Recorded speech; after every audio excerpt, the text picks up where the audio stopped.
Wander Wealthy Podcast, episode 261. Welcome back, my friends, to another episode of the Wander Wealthy Podcast. I'm Tess Wicks, the host of this show, founder of Wander Wealthy, and financial coach turned business coach. I help my clients and listeners here on the Wander Wealthy Podcast figure out all things about building a money coaching business, whether you're brand new to this world or you've been in it for a while and you are a little bit frustrated or just looking for more answers, insight, inspiration, and advice. This is the show for you. I not only help you figure out how to build this business using online marketing and sales techniques, but I also teach you how to be the best coach you can be, how to build a life-changing program for your clients, and also how to get over your own stuff that sometimes gets in the way and keeps you stuck, keeps you from doing that thing you know you need to be doing, you know you were meant to do, and you know you're going to love doing, which for most of you is helping people with their money. It's a beautiful thing that we do here. Today, I wanted to share some insights, some behind the scenes, some advanced knowledge on how to get clients without using social media.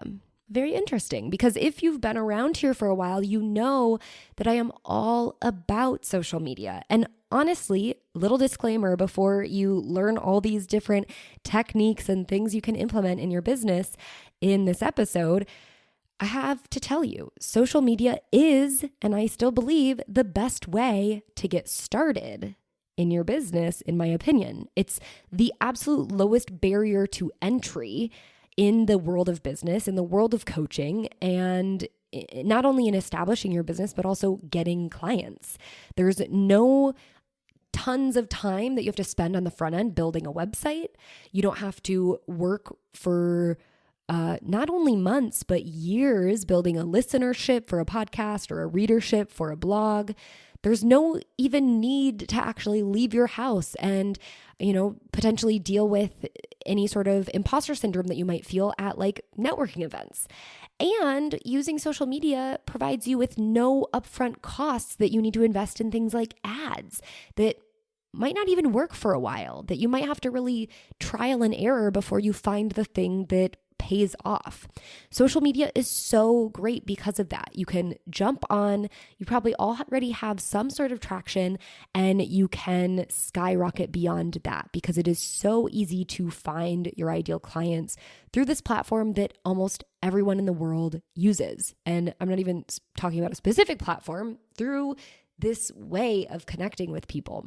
And you can pick a specific platform that you know your clients are on and go out and find them, connect with them, create amazing content for them, and ultimately turn strangers into paying ideal clients that you can continue to have an amazing relationship with in the future.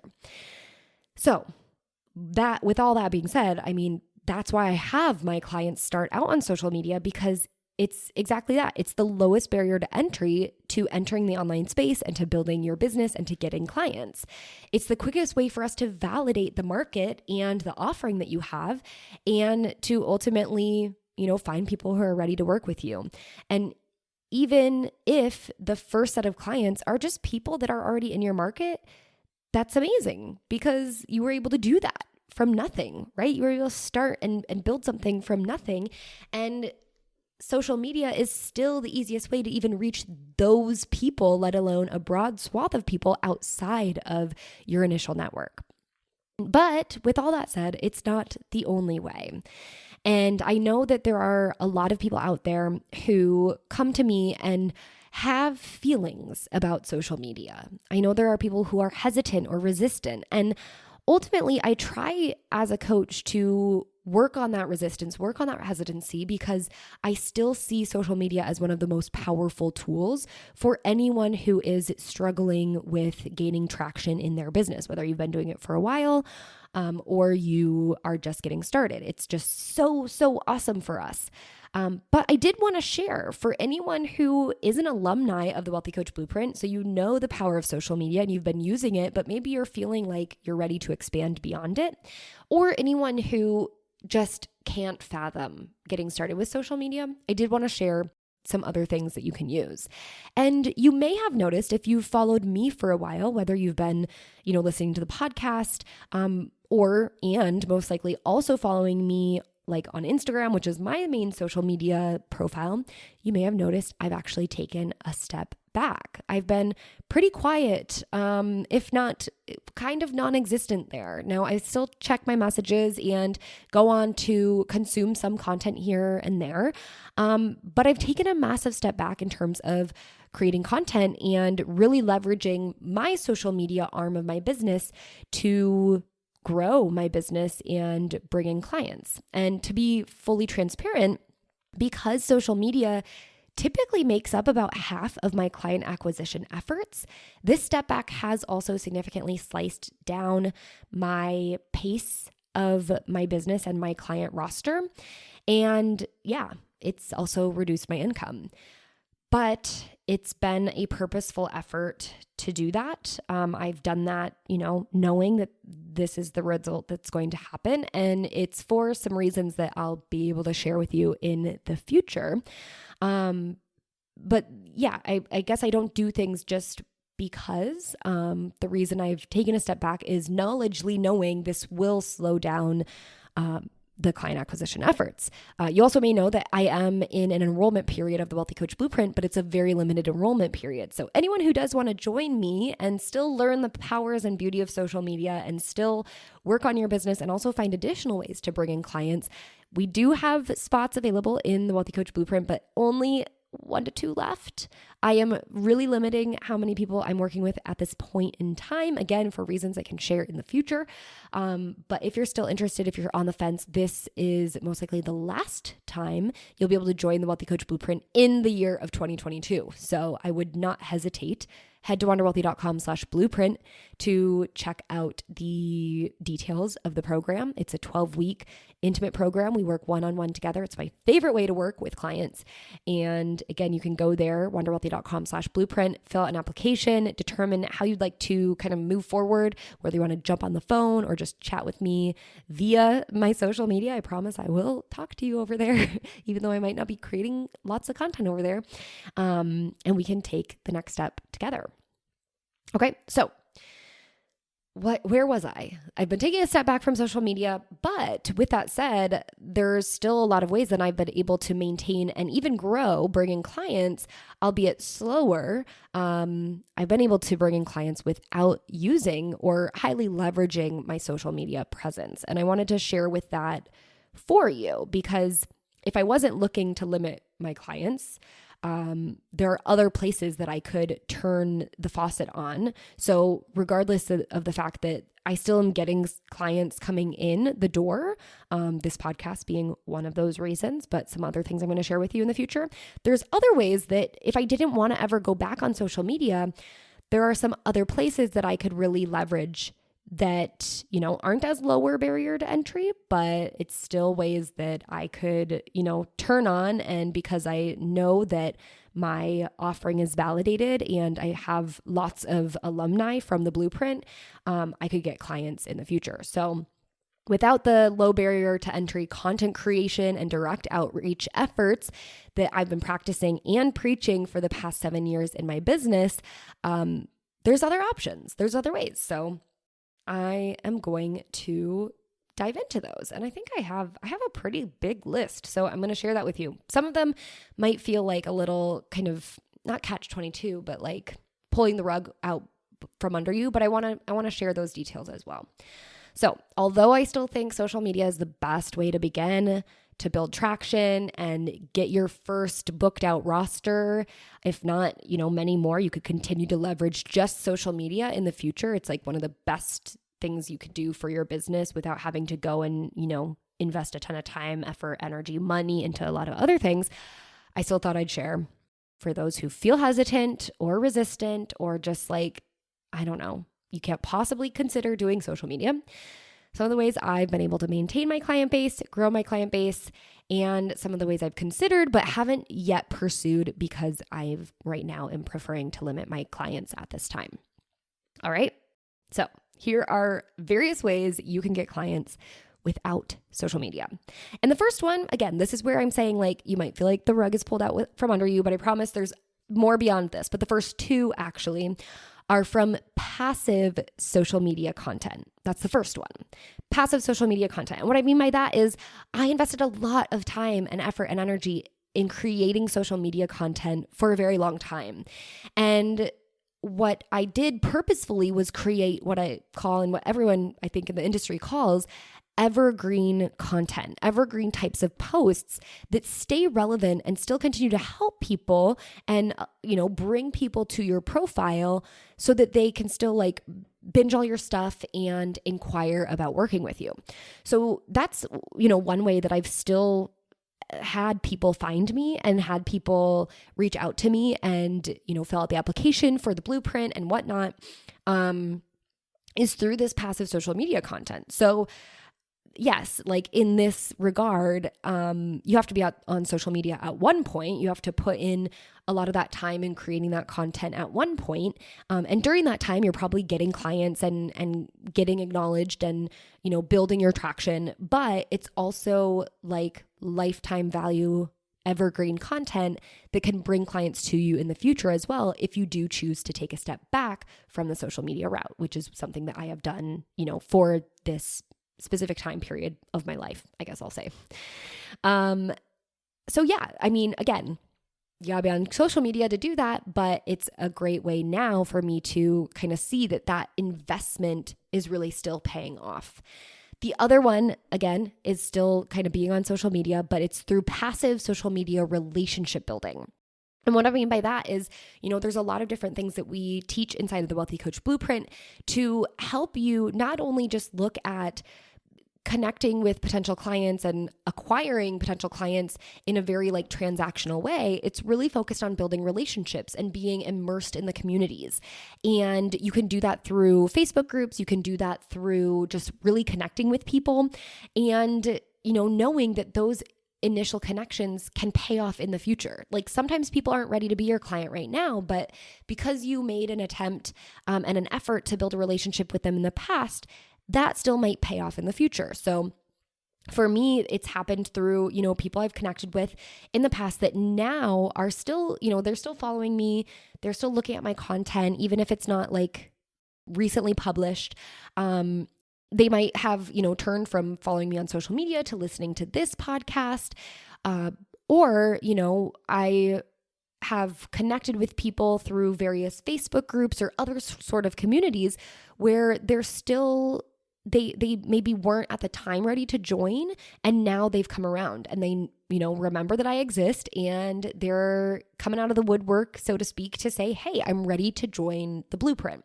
So again, this happens on an individual level, but it also happens in groups where I'm actually hearing from clients who are joining my program that they're hearing from me through groups. And it's not even groups that I'm necessarily a part of. Now, some of them are groups that I'm a part of or I have been a part of in the past, or, people I've connected with that are in these groups that then mention me when someone is specifically asking for, quote unquote, business coach for money coaches. Then I'm the one who comes to mind because I've worked hard on not only building a lot of this content and my brand around being the business coach for money coaches. I've built that omnipresence, but also built those relationships. So these first two ones are, for me, I leveraged social media to be able to get there. But it can also come from other ways too. I mean, you can have passively people coming to you now through other types of relationships that you've built outside of social media, and passively people coming to you through evergreen content that you've created elsewhere. But we're also going to talk about that. So the next place where I'm getting people still coming to me and, something that you can leverage for your own business is a podcast. So this podcast. Now I find that people are way more likely to find me now because I am so niched and specific. So anyone who opens up Spotify or, goes on Google, if they open up Spotify and they type in money coach or like business coach for money coach or something along, any sort of keywords that I've really honed in on, they're most likely going to find this podcast, which is amazing. And then they listen to some episodes and they hear about the blueprint, they hear about what we do, hopefully finding a lot of the episodes helpful, and they take that next step to work with me. And if you're one of those, hello, hi, and the door is open for you as well. So come on over to wanderwealthy.com and let's chat.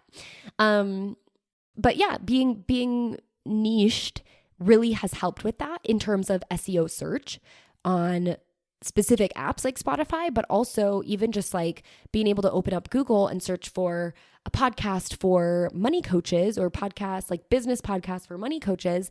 The odds of me showing up are much greater than being something that's a little less niche, and then the odds of me showing up would not be very high. So that really helps me. And, I also have listeners of the podcast who've listened for a long time and haven't been ready to invest, haven't been ready to take that leap, and now are feeling ready. So the podcast has done a lot for me. And it could do a lot for you as well. Being able to build a longer form content platform is something that I've never been against. I will say, it takes a lot more time to establish yourself and build an audience than just doing it right on social media. So again, I'm always like in favor of just leveraging the easiest platform, but I'm definitely not against it. And I think it's a great longevity tool to expand into. And most of my Blueprint alumni, I even encourage them, once you're ready, once you feel ready and you don't feel like it's going to burn you out, but it's actually going to expand you and you're really excited about it, definitely do it without the risk of taking on too many things and being spread too thin. So a podcast, also a blog, is another one that could really work for someone else. I don't necessarily leverage blogging, although my podcast does sort of double as a blog because I have an amazing editor team that also turns each podcast episode into blog style content. And if I wanted to, I could go even one step further, and I probably wouldn't do it myself because, again, I try not to expand myself too thin. But I would maybe even hire someone to help me implement some Pinterest efforts to really help get the blog, aka the podcast, but again, it's also a blog, to get traffic there. So anyone who would want to just solo pursue blogging might consider leveraging something like Pinterest to bring traffic to your platform. Of course, you could still blog, but then leverage something like TikTok or leverage something like Instagram to drive traffic to the platform. But Pinterest is one of those, it's actually a search engine versus necessarily a social media platform, and it could really easily drive traffic to the specific, blog, longer form content that you're creating. So that's something that I haven't turned on. I know it's an option for me, but again, I really try to stay focused on what works. And so far, how many clients I bring in with my podcast and how many I used to bring in through Instagram mostly, but social media has been sufficient for me. And I've really liked that pace. And now, because I'm intentionally slowing it down, I'm not really interested in turning something else on. But again, that's an option. And for me, I would probably invest in having someone help take all of my content and turn it in, like create Pinterest-worthy graphics and implement the Pinterest strategies that, people know way better than I do. If I had more time and bandwidth and less money to invest, maybe I would actually spend time learning about the Pinterest strategies and then actually creating, those graphics and doing that, or finding aspects of it that I could do and then split with someone else if I did have some funds to be able to invest. So there's many different ways you could take that.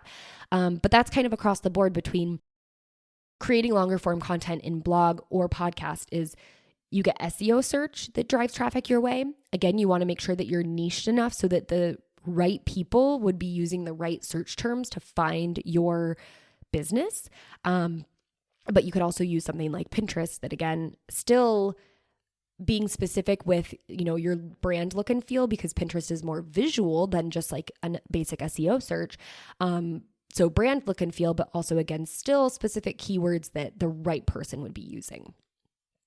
All right, so those are the first 4 ideas.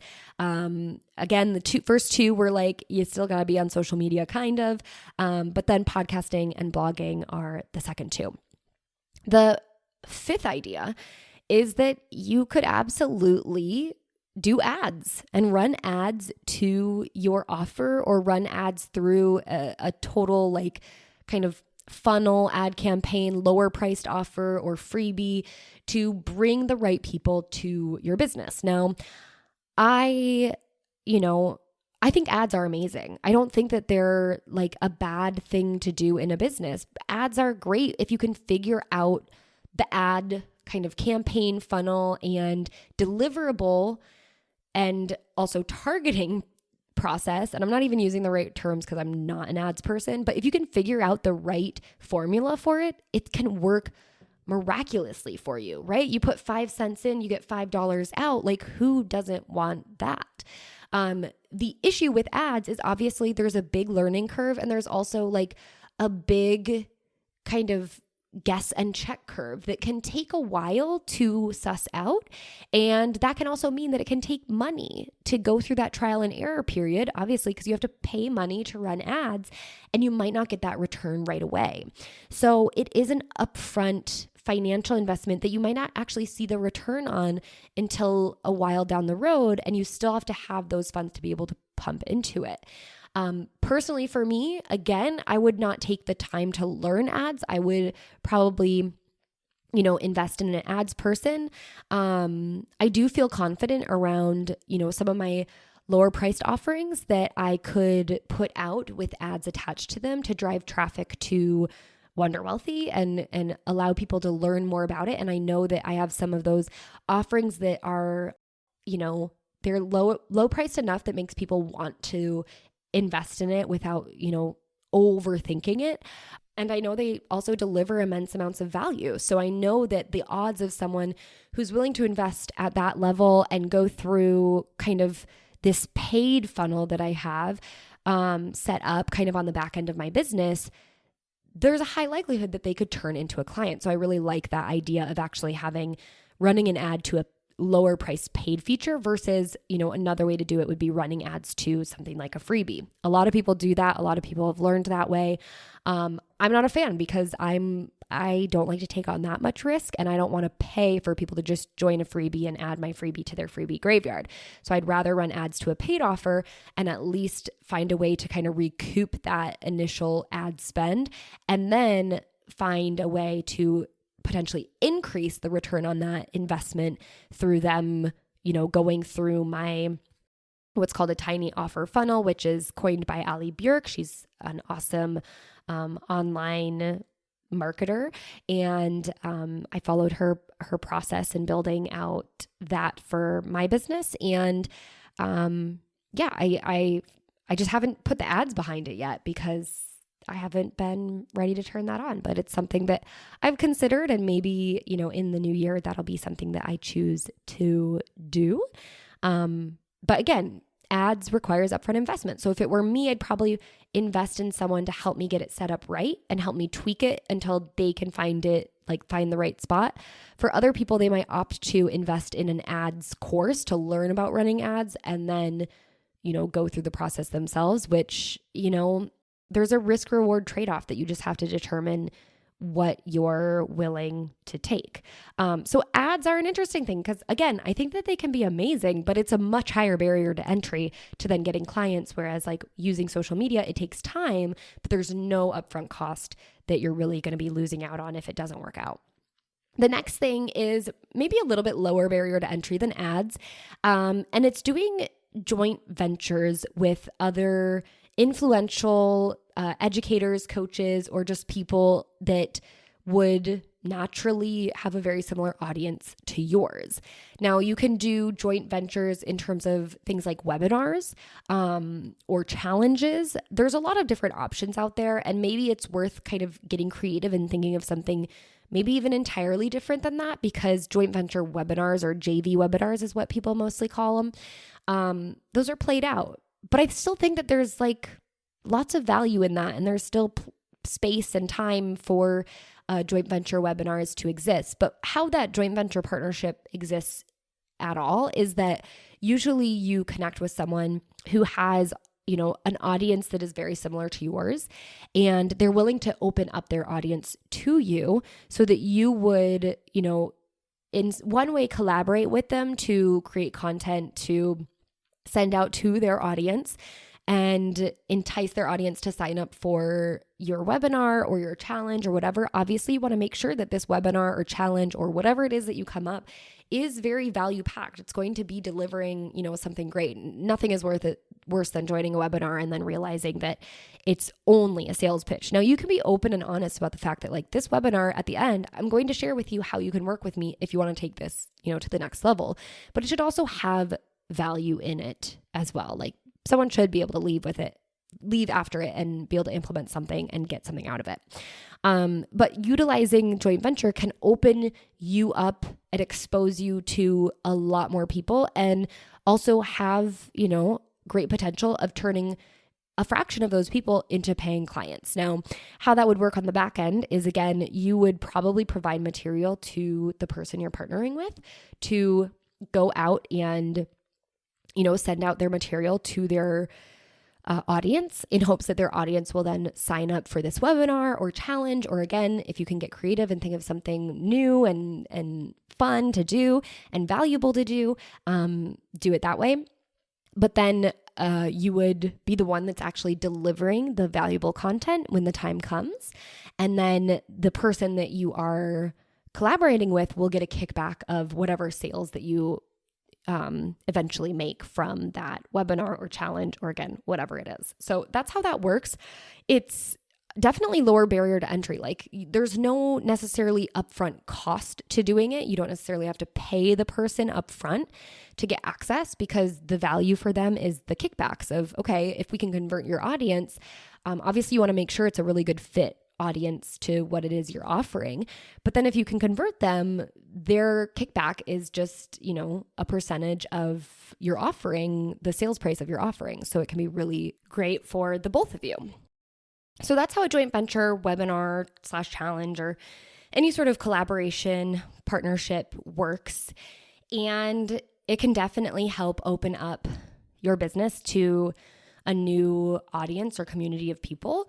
And at the very least, potentially increase, your traction, your following. And those people might not be ready today, but could be ready in the future. All right. I have 5 more ideas for you. So this list is not exhaustive, but it is pretty long. I have a lot of ideas. And I think it goes to show that there are a lot of different ways to get clients and make money online. And it doesn't necessarily even have to be online. And it doesn't have to be leveraging social media like you might think. Again, I still think social media is the easiest way, the fastest way to get what you need. But yeah, there's so many other options as well. So the next one is public relations, PR, if you will. And this can be done in a lot of different ways. You can choose, first and foremost, to pitch yourself to various publications, authors or writers, if you know them, podcasts to be interviewed on, shows to be interviewed on or to appear on, tons of different ways that you can get yourself out there, provide great value, in hopes that that would naturally bring traction, bring a following, bring interested parties your way. One of the big things that we're trying to do is just get people to the point of knowing who you are and what you're all about, and leveraging public relations, PR, any sort of outreach and I guess exposure can be a good way. Now, does exposure pay? Not necessarily. So it's definitely something to work on.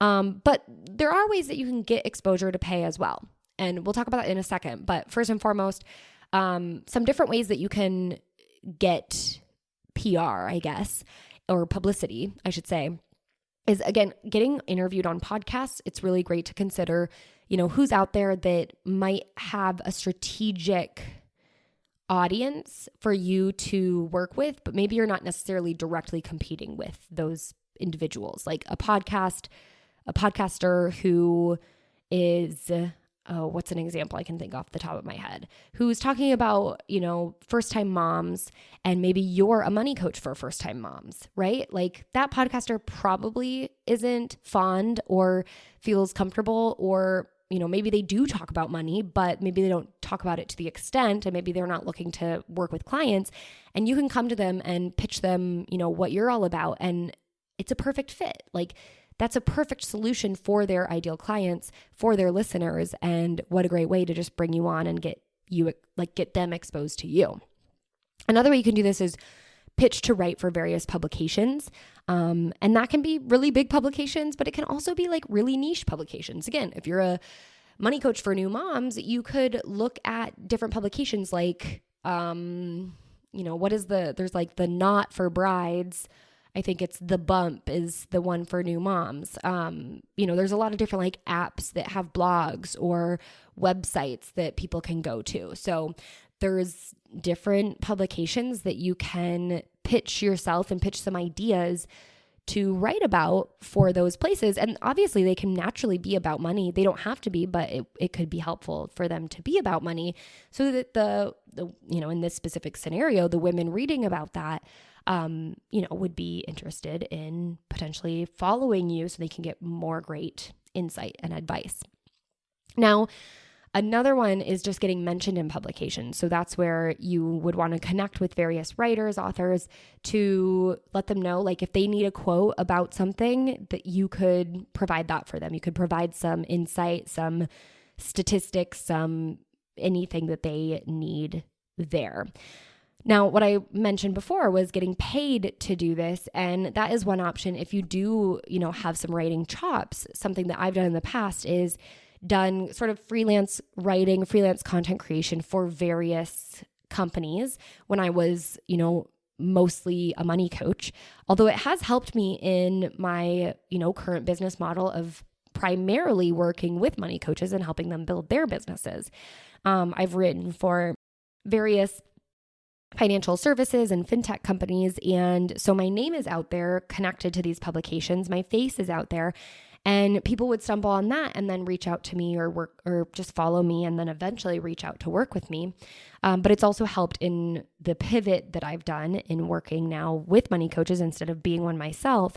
It's still allowed people to find me in that way. So I got paid for that written material, and it still got me, some exposure, if you will. So I did get paid sort of like I got exposure, but I also got paid. And I think that is, a really great way to leverage some of those opportunities. Now, does it take extra time? Do you have to, put in the time to pitch yourself, to manage those relationships, to work with editors? Of course, but you might have to do that if you offer to write for these publications for free anyway. So might be worth it to get paid. All right, the next one is client referrals. So this obviously requires you to have been working with people for a specific period of time. But I, again, need to reiterate that I do think this list is primarily helpful for those who already have established their business somewhat, have probably already leveraged social media to build and book out their roster, and are now looking for new ways to get clients without using social media. Again, you could use this list if you never want to be on social media, but obviously some of these things then won't necessarily apply to you, like having client referrals, because if you haven't had clients, then obviously that's not going to help. But it is a big way to, get more clients in the door, new clients, and usually ideal clients. If you can have some of your previous clients who were ideal, refer some friends, family members, people who they know would get a lot out of this work with you just the same. So with client referrals, there's so many different ways that you can sort of encourage and also reward past clients for referring you. I would highly suggest giving them something. And that can be, again, a percentage of the price of the coaching, any sort of kickbacks, or if you're not capable of providing actual money, you could provide them with like an additional free call that they can use whenever. And, that has value in and of itself, because obviously working with you, if they're not still working with you, costs money, but even just giving them like, hey, we're still on a continuation plan and I want to extend it another free call because you referred this client to me. Like that's a great way for you to provide them value for the value that they've provided you. Another thing that I love to do, just because I love it, is sending gift packages that, they don't cost nothing. They definitely cost, a good chunk of change, but they're kind of fun. If it's a client who I don't think would benefit from money necessarily. Now, with money coaching clients, they might just benefit from money, and that's a great way for them to get paid for doing this work with you, right? Like they get rewarded with some cash. That's awesome. But for some of my other clients, money isn't necessarily the thing that they need. So sending them like a fun gift package that's, around that equal amount, it's still special. It's still, something that feels really unique for them and exciting. And I just love doing it. All right. The next one is strategic partnerships. So this is similar to doing something like a joint venture webinar or challenge and kind of collaborating in that way. But this is a little bit less like we're going to do this thing over, the next month and then it's going to be done. And it's more about having an ongoing relationship with someone who is a very strategic partner. So I have a big list of people that my clients, can leverage and reach out to, not actually individual people, I should clarify that, but like ideas of different people that they would reach out to in their own network that would be perfect fits for their ideal clients, right? Like you want to make sure that you're reaching out to people who in these other professionals' networks have a very similar client base and would be able to easily and naturally refer their clients or just their network back to you. And that's what a strategic partnership would look like, is where you can almost refer your clients to them and they can refer back to you. So, people, just low-hanging fruit here would be like financial advisors, insurance brokers, attorneys, like divorce attorneys, if you're very specifically, in that sector. Tons of different options that you can probably think of that your ideal clients would be working with, and then go out and make those connections. Even if you just do it on a local level, it can be very, very beneficial. And in a strategic partnership sense, you don't necessarily have to give kickbacks or commissions.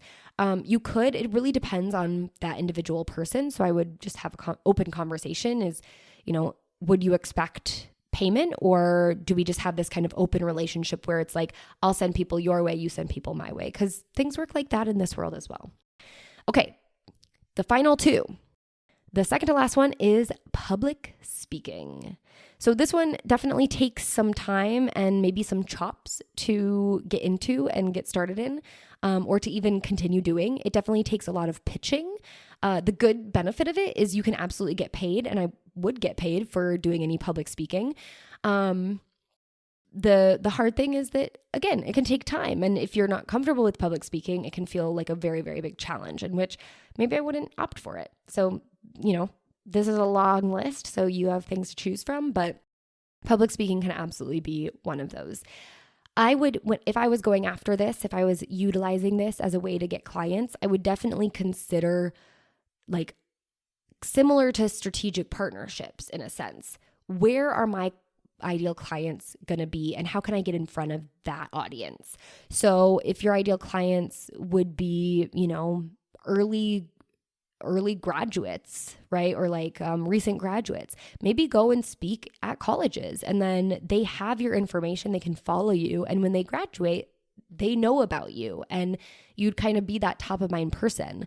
If your ideal clients would be, specific professionals, maybe you can reach out to companies, or you can reach out to certain like organizations that put on, like I think about certain professions where it's required to continue to keep up with certain education or whatever, and that's through a specific certifying agency or organization. And maybe you can pitch to that organization that you would like to talk about a specific money topic for these individuals, as it relates to personal finance, which would be something new, but it would be, likely beneficial to those individuals. So lots of different options here. You can also, instead of doing public speaking in person, there's obviously, we've seen through the pandemic, lots of opportunities to speak online in various online conferences, seminars, summits, you have it. So, get out there and look for opportunities to do that. It's almost similar to podcast interviews, but in a very specific kind of highly curated way where it's not necessarily evergreen and available forever, but you have a very captive audience at that time. So it could be a good opportunity there. The last one is just good old-fashioned on-the-ground networking. And I think we, forget that these things exist, but I've had so many, clients come to me through good old-fashioned networking. You just talk about what it is you do, and then people are intrigued and they want to work with you because, you're most likely, there's a good likelihood that you could be surrounded by your ideal clients. And then when the topic comes up, either about what you do or, the topic of money comes up, because it usually does, then it's a natural lead into talking about that and having a conversation about it and establishing your authority and knowledge in the area, and obviously the fact that you're a coach. So, never disregard the power of just having a good old-fashioned in-person conversation. If you want to be strategic about it, I think it's really important to show up to the places where your clients are hanging out. I talk about this all the time, but if you are a money coach, don't go to a money bloggers conference. Go to, if you're a money coach for new moms, go to, I don't know where new moms hang out, but obviously learn about your ideal clients and go there. Or maybe you go to the, I think what's easier for me to think of is new brides, right? Or brides, I guess, not new brides, but any bride. There's a lot of those wedding, I don't even know what they're called, but wedding try-on trunk shows and whatnot. And maybe you can go there. Maybe you can have a booth there. Maybe you can talk to the other people in the industry and connect with them, but also connect with potential clients there. There's so much opportunities, but you just have to get creative and think, I got to stop showing up where my competition is and start showing up where my ideal clients are. Okay.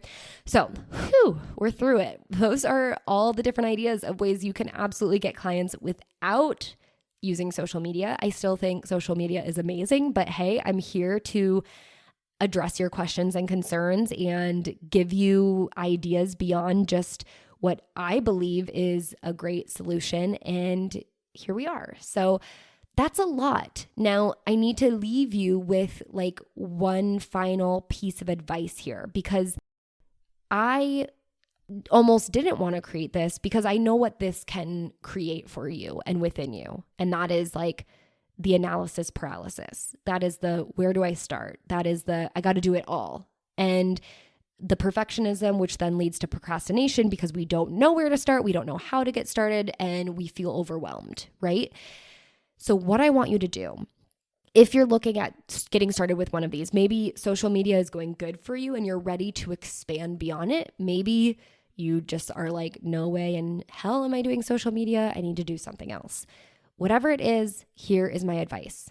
Pick one thing off of this list. I know it's hard because I know you're going to get started on that thing and it's not going to work immediately, and then you're going to want to give up and start a new thing. Don't do that. Pick one thing. There's a lot of options here. You do not have to do them all. You just got to do one. And I want you to focus on that one thing for the next 90 days. And don't add any more things or completely swap that thing out for a different thing until 90 days is up. If you feel it isn't working, be willing to tweak and optimize until you've fully played it out. Too many of us, it's similar to, and I hate this comparison because I think diet culture is BS, but I also grew up so inundated and around it. And it's kind of and I know this isn't absolutely accurate, but it's the best kind of comparison I can think of. And maybe I'm not going to talk about a diet. I'm going to talk about a workout routine. Okay. I'm talking about you could run, You could do CrossFit, you could go swimming, you could do whatever to get your body into a healthy position, right? But if you do it one day and hope to see results, obviously that's not going to happen. It works if you commit to it and you continue doing it. And okay, maybe running, sprinting doesn't work for you, but running slow for a long period of time works. But it takes you a while to figure that out, right? So instead of just like running one day and then being like, nope, this doesn't work for me, I'm going to go buy all this swim stuff and start becoming a swimmer. And then, nope, this doesn't work for me. Let me go invest in all this CrossFit stuff and be a CrossFitter. Like, instead of just swapping all the time, which is, I think, what we do so often because it's easy to do it in the online space. Instead of swapping so frequently because you're not seeing results, you have to let it play out. You have to be willing to commit to it because usually after some time, it does work. You do see results. Now, does that mean you have to stick with it for forever? No. If you let it play out, you're seeing some results, but you don't love it, or you want to try something else, you can try something else. But I think we get impatient and change our minds too quickly, and we don't see things through. So that's my challenge to you, is pick one of these things and really commit to it for the next 90 days. Don't change things up drastically. Tweak things little by little and optimize it until it's really played out. And then if it's not working for you, if you don't like it, then you can switch, but you got to commit for some time. And so as not to get super overwhelmed. All right, that's it. That's all I have for you today. Thank you for hanging out with me. Hey, if you want to join me in the last round of 2022 for the Wealthy Coach Blueprint, head to wonderwealthy.com/blueprint. I cannot wait to chat with you and create a life-changing coaching program for you and your clients. wonderwealthy.com/blueprint to take the next step. And until next time, I hope you wander wealthy.